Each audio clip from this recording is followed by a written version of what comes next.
Hello everyone, today in this video we are going to talk about projectile motion. After this video you should be able to define a projectile, derive the formula for time of flight, maximum height and range of a projectile, and apply the derived formulae to solve the real life problems. So a projectile is an object which is thrown into the air with some initial velocity and at some angle with the horizontal. So out here you can see the object which is thrown is the projectile, and the path followed by the projectile, this path is called trajectory. And the real life examples of projectiles are bullet, jet of water coming out of a pipe, and a stone thrown horizontally from a top of building, and a football kicked into the air. Before we derive the formula, let us see some of the concept which we already know. So when an object is thrown upward, the force of gravity on the object will be downward, so the speed of the object will decrease because it is going against the gravity. And when the object moves downward, the gravitational force will pull the object downward, so speed of the object will increase. But when the object is thrown in the horizontal direction, the force will be in downward direction, so there will be 90-degree between the motion and the gravitational force. That time the velocity will not be affected. So in first case the gravity will pull the object against the motion, and out here the gravitational force will support the motion in downward direction, but out here the gravitational force and motion are in perpendicular direction, so there will be no effect on speed will not change. So gravity affects vertical motion, but it does not affect horizontal motion. And these are the three equations of motion which we will be using to derive the formulae. And when the motion is uniform motion, we can use the formula speed is equal to distance upon time, because in uniform motion there is no acceleration, and we can use distance is equal to speed into time. So s is distance, t is time out here, and v is the speed. And in accelerated motion we cannot use this formula, so instead we use v is equal to u plus at. Final velocity is equal to initial velocity plus acceleration into time, and displacement will be given by s is equal to u t plus half at square. So these are the difference in the formula in uniform motion and accelerated motion. And the third concept which we are using is resolution of vector. Suppose I have a vector making an angle theta with the horizontal. I can resolve this vector into two components, meaning I can make two vectors out of this one vector. So these are the two components. One is called horizontal component, and it is given by E cos theta. A is the magnitude of this vector, and the magnitude of horizontal component is A cos theta, and the magnitude of vertical component is given by A sin theta. So towards the angle will be A cos theta, and perpendicular to the angle will be A sin theta. And I can shift this vector out here so that there is a triangle law. If you add this and this, you'll get the resultant. So this is horizontal component and this one is vertical component. So now we'll start the derivation. So suppose I have an object, I'm throwing it as a projectile and it follows this path, and suppose u is the initial velocity and theta is the angle made by the velocity with the horizontal. So I can resolve this velocity into two components. So I can resolve this velocity into two components like this. So one will be horizontal component with cos theta, and one will be vertical component with sin theta. U cos theta is the horizontal component and u sin theta is the vertical component. And this velocity u cos theta, horizontal velocity, will try to move the object in horizontal direction, and this u sin theta, the vertical velocity, will try to take the object into upward direction. So in combination the object will move in both horizontal and vertical direction. So as you all know, the upward and downward motion will be affected by gravity, and the horizontal component will not be affected by the gravity. So this velocity will not be affected and this u sine theta will be affected. So when the object moves upward, the velocity decreases. So you can see upward velocity is decreasing, but the horizontal velocity is not changing. So at this point the vertical velocity will become 0. This point is the highest point of the projectile motion, and afterward it will start increasing. As we already know, when the object moves downward, gravity will pull the object and the speed increases. So this velocity first decreases and when coming down increases, but this horizontal velocity will not change because the gravity will not affect this velocity. The horizontal distance covered by the projectile is called the range of the projectile, and this h is the highest distance covered by the projectile. So this is the diagram which we are using. So at any point x is the horizontal distance and y is the height of the projectile. We are considering a projectile with initial velocity u, and it is making an angle theta with the horizontal, and this two velocity can be resolved into two components: vertical component uy is equal to u sine theta and horizontal component ux is equal to u cos theta. So as we have already discussed, this velocity will be affected by the gravity, but this velocity will not be affected. So now we'll find the equation of trajectory, means what kind of path is followed by the projectile. So the horizontal distance covered by the projectile in time t is given by x is equal to ux t, because we know speed is equal to distance upon time. So distance is equal to speed into time. So speed is ux, because for vertical ux is the velocity and t is the time. So for ux I can put the value. So x is equal to u cos theta into t. So next I am taking this u cos theta out here. So your t will be, so t will be given by x by u cos theta, and this is equation number 1. So similarly, the vertical height or vertical distance covered by the projectile in time t is given by this equation: s is equal to u naught t plus half a t square.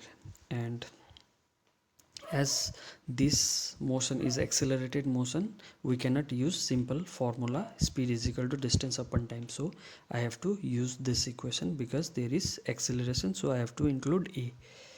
So out here s is equal to y, because the height, that is the distance, is y, and u naught is the velocity, that is u sine theta, upward velocity is u sine theta, and acceleration is minus g, that is acceleration due to gravity, and this is minus because in upward motion the speed decreases, that is retardation. So if you put the value, you will get this equation. So now this is the same step I have done out here.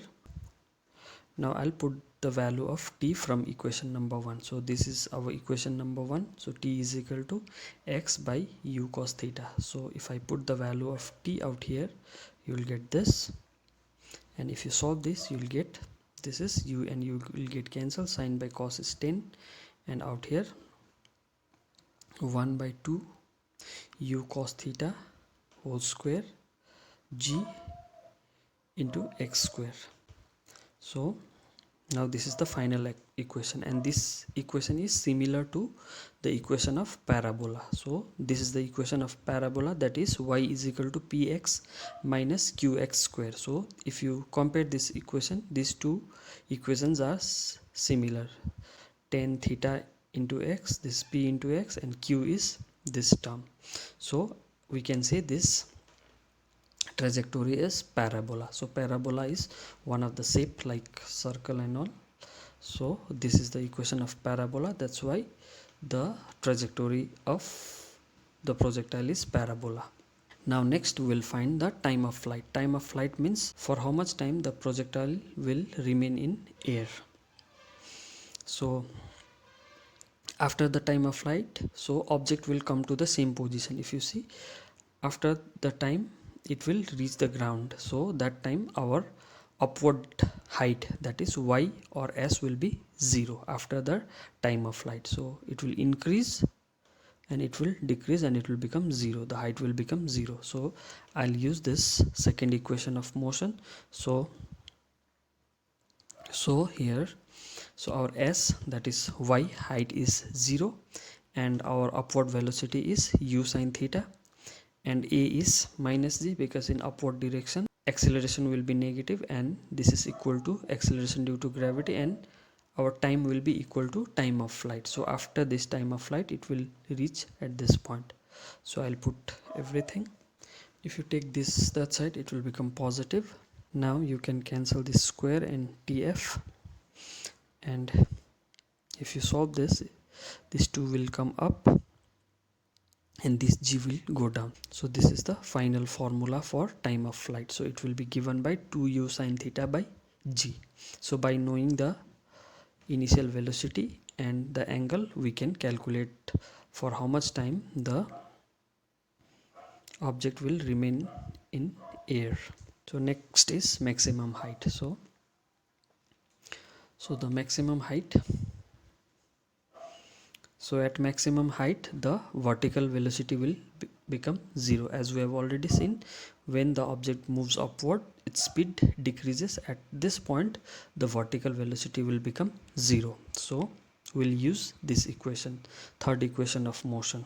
So here y, at this point our y is the height, maximum height. I'll denote it by h, and our upward velocity is u sine theta, and acceleration is minus g, and our v, final velocity, will be 0 at this point. So if you put these values, you will get u sine theta whole square by 2g is equal to h, or you can use h is equal to u square sine square theta by 2g.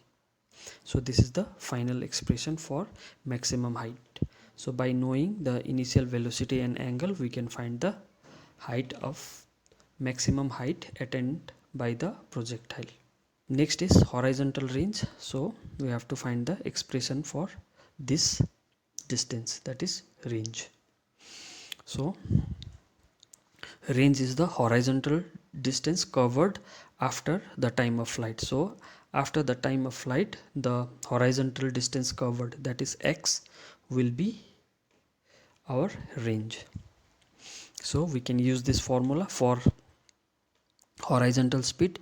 Because the horizontal speed is not affected by gravity, we can use this formula, speed is equal to distance upon time. So out here speed is u cos theta, because we are considering this horizontal velocity, so I'll use u cos theta, not u sin theta. And time will be, after time of flight it will reach out here, so time of flight tf is equal to 2u sin theta by g, which we have already derived this, and our distance will be the range. So if you put the value and if you solve this, so this g will go up, and if you multiply this out here, you will get rg is equal to u square 2 sin theta cos theta, and r will be this divided by g, and for 2 sin theta cos theta we can write sin 2 theta. So this is the trigonometrical identity which we are using. So now for this I am writing sin 2 theta. So this is the final formula. So just by knowing the initial velocity and angle, we can find the range of the projectile. So this is all derivation done in one page. So this is the whole derivation done in one page. First is,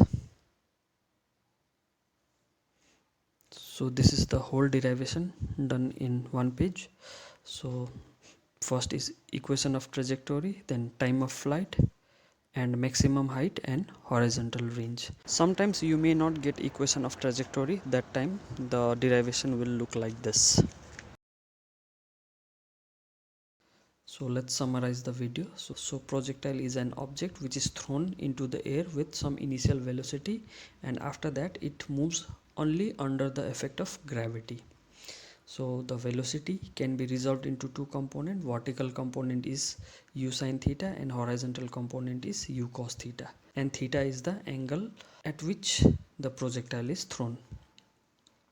So equation of trajectory is given by this expression, and which is similar to the equation of parabola. So the shape of the trajectory is parabola, and time of flight is given by this equation, and maximum height is given by this expression, and horizontal range is given by this expression. And if you know the initial velocity and the angle, you can calculate the time of flight, maximum height, and the range. So the application of the projectile motion will be done in next video. So if you want to apply this formula, please check my next video on my channel. So this is the end of my video. Please don't forget to like the video and subscribe the channel. Thank you.